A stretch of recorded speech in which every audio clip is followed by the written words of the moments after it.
Qeveria nuk po mendon për hapjen e kushtetutës, pasi kushtet politike për këtë nuk janë përmbushur, deklaroi sot kryeministri Kristian Mickoski.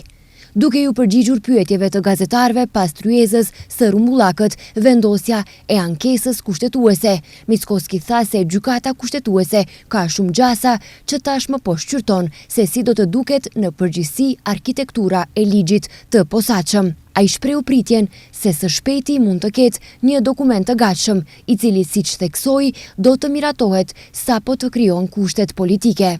Promena na Ustav je politička tema,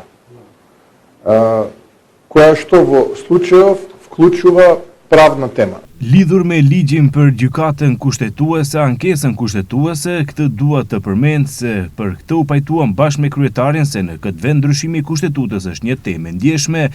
Gjyder ku ndodh tema e ndryshimit të kushtetutës, atëherë na rikujton disa procese tjera nga e kaluara, të mos e shqetësojmë opinionin dhe edhe ashtu të ndjeshëm.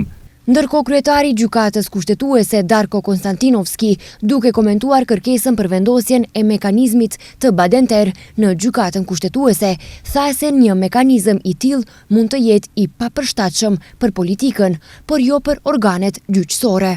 Takvov mehanizëm je soodvetan za politički organi, kako što je sobranijeto, i je zdrav mehanizam.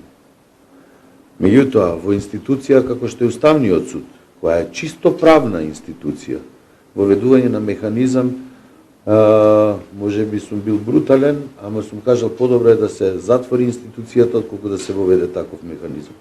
Unë qëndrimin tim e kam thënë, mekanizëm i tillë është edukuat për organet politike siç është kuvendi, edhe është mekanizëm i shëndetshëm.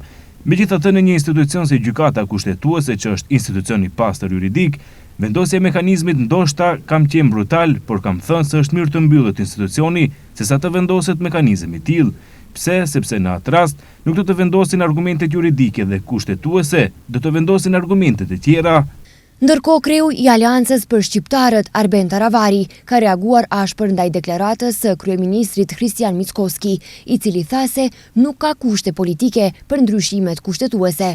Sipas Taravarit, një qëndrim i tillë, pa afate dhe pa plan konkret, është i paqartë dhe shqetësues për të ardhmen evropiane të vendit.